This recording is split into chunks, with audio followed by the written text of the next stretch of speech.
Greetings and good morning, fellow targeted individuals. If you're a TI, chances are you have gone to your local police department, local sheriffs, federal agencies like DHS, FBI, NSA, and they just slam phones on you. It's commonly reported by targets all across the United States. There's a lot of video proof that can't be refuted in a court of law. So many targets are left in a situation where they're targeted repeatedly. In some cases, it can be every day or every few days or every few weeks for some. And it's a scary situation because you don't know who these people are. You don't know their intentions. And they technically do not have a right to violate your constitutional rights. But our system has this hidden mechanism which allows small veteran-owned businesses, minority-owned businesses, disadvantaged veteran-owned businesses, civic groups, law enforcement associations. Our system has these mechanisms which allow them to discreetly target you through a non-disclosure agreement. So you could be targeted by people tied to a civic group which have ties to law enforcement. They may simply talk to them, show them what's going on, explain they're a contractor, and then when you go to police don't want to investigate. They say your matter's civil. When you get your police report, it may just say general harassment. Your entire report may be blank. You just may be issued an incident number. So if you ever go to police, make sure that you're recording discreetly with a DVR camera pen. It can be tucked in on your side of your pants. It's clipped on there, a DVR camera watch. You want to be recording if you ever visit the FBI. So that way, if you're ever harmed or anything ever bad happens to you, you can say, you know what, I went to the FBI and forensic specialists stated that my computers were all attacked. Like in my case, over 58. I closed down my nonprofit to help veterans. And when I went to the FBI, they refused to help. When I requested my Privacy Act request, I discovered false information in the Privacy Act request. I can contest it and ask for an amendment, but I don't feel like they're worth the breath or a stamp. So I'm not going to communicate with them again. If you're a TI, I encourage you guys to avoid apartment areas at all costs. And there's many reasons why. I'm not going to get into it. You may want to also live far away from any U.S. base, especially any base tied to like the United States Army. That's like the main one. U.S. Air Force, Navy, Marines. Let me tell you why. The clandestine groups that target us, they actually operate on bases and they have business fronts.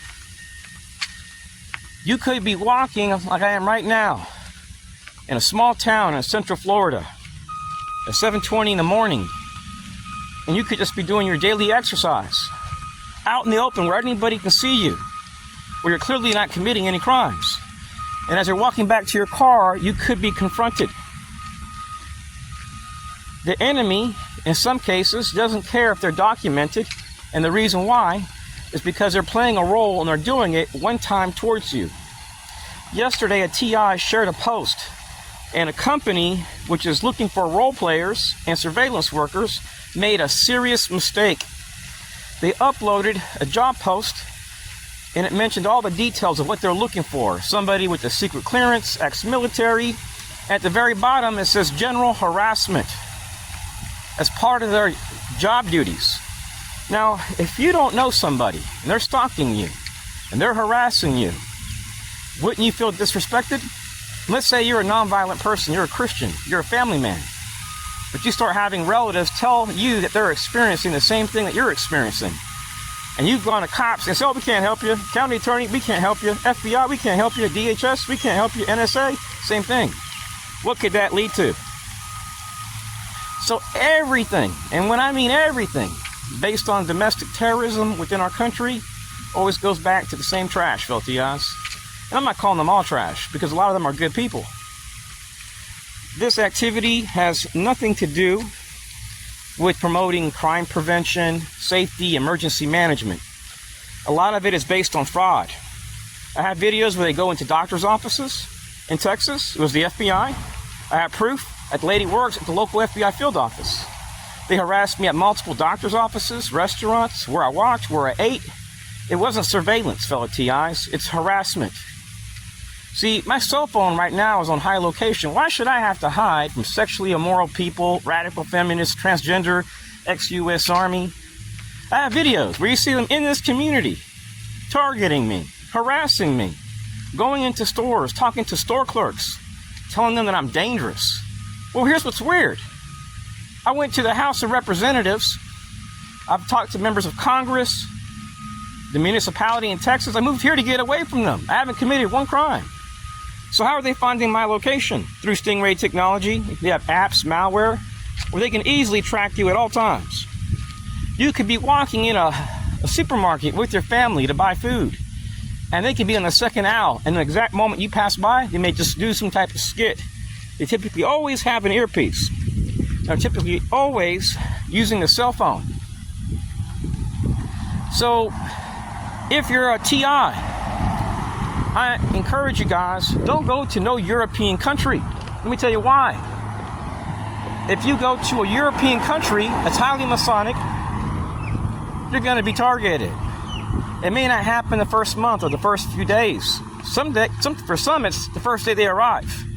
They're targeted by civic groups.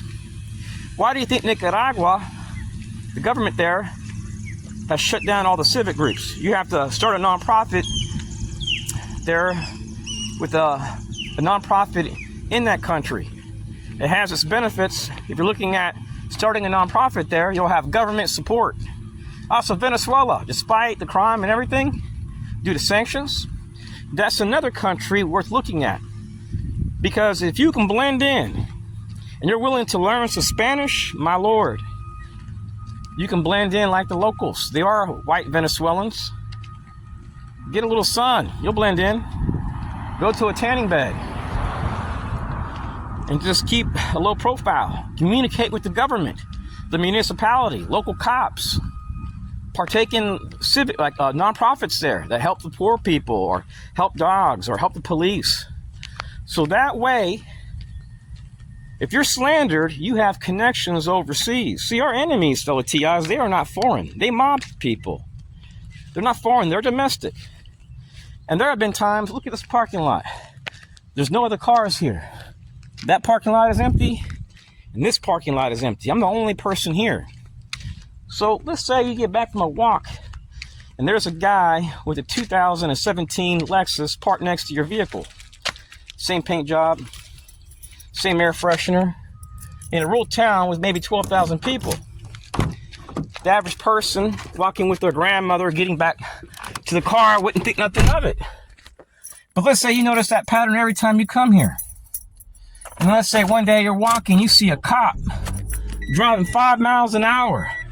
He slows down right where you're at, but doesn't slow down for nobody else. And he's staying on your tail. And you notice it more than once. And then the next day you have an encounter with somebody with the same type of car you do, which isn't a cop, and which works in an area where only the CIA or National Security Bunch work at. It'll make you think, what's going on here? See, our enemies, fellow TIs, they promote violence. That's why they target your families and harass them. They want to pretend they're the good guys. And they don't want police to help you, so that way you experience learned helplessness. They want you to get a gun and kill these motherfuckers that they're outsourcing to. Don't go that route. Personally, I'm looking at maybe just going to Venezuela. I have enough money right now with their economy. I could technically probably retire. So, if you're a TI, you may want to also look at this. Personally, I'm not going to do it because it's unethical. But let's say you're experiencing a life-threatening situation. Because there have been targets which have been shot at, stabbed, murdered, hurt. You could technically cash out and look for a country which has a strained U.S. relationship and which doesn't have any extradition laws with that country. And you can say, fuck it, and not come back. Get skills over there, go to school there, start a family, live a life, have a life there. Join our military, join our law enforcement. Do something productive. Be productive, start a nonprofit. Do something that way it crushes the enemy's false allegations. Because they will contact that government, they will send people to that government as a tourist, and they'll slander you, they'll pay off security there. So when you go, you want to make sure that you keep a low profile and that you're in a government where if a spy comes, you can point them out. Certain countries, they're most likely not going to be able to come back. They may not make it to the airport alive. Or, excuse me, they may end up going to jail. And when you're in a different country and the enemy comes your way, let's face it, you have, when you have friends and stuff, and you have a circle, you have more protection where people can watch that threat. Now, the necessity defense allows a person to operate outside of the law in a situation where they're experiencing a life-threatening situation. Let's say you're in a prison. The prison catches on fire, but you escape and go immediately to police. Yes, you committed a crime. You escaped, but you had a reason to escape. So the necessity defense may be utilized. Let's say we're dealing with a transnational terror threat, into utilizing like economic sanctions, community mobbing through nations or groups of people. In a situation where it can be proven in a court of law, no federal agency would help when they had a duty to investigate and prosecute. The necessity defense may be useful in apprehending potential terrorism-related threats, to gather information, even resources to neutralize the threat. Of course, I don't recommend going that route, because if you interrogate them and you waterboard them, they can say, oh, it's torture. Now, if somebody's going around raping children, like little babies, do you feel that that person is entitled to live? I'm a Christian. I'm pro-life. I believe we should save babies from being aborted. But if you're killing babies, you're raping them, I don't believe that you have a right to life. The Lord will have to forgive me for this one. That's just how I believe. I believe that you're not entitled to live here. So if somebody is trying to make you sick, I'm going to be quite frank. I don't believe that that group has a right to live upon a civilized society, because you pose a direct threat to our security, our safety, and public health.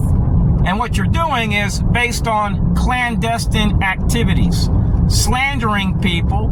And guess who they turn to, fellow TIs?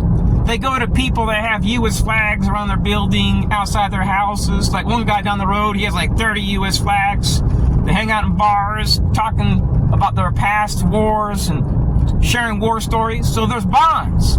So you're a minority, maybe you're African American, maybe you're white, whatever. They gang up on you. No joke, fellow TIs. I just got back from Vietnam. And the day prior to leaving Vietnam, something really weird happened right over here. Down the road from my house is an e-bike trail. A biking trail. And this guy pulled off the road and parked right here. And he walked up to me on this bike trail and whistled and walked right back to his car. Well, days prior to this, I was about a mile ahead on this road, next to this biking trail.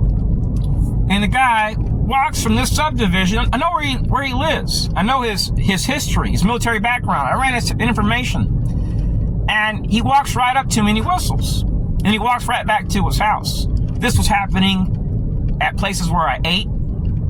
They're bringing kids, black SUVs, cops from out of the county under an interlocal and mutual aid agreement. So what the enemy does is they try to infuriate you so that way you will react. And they may even disrespect you for many years when you're with your family.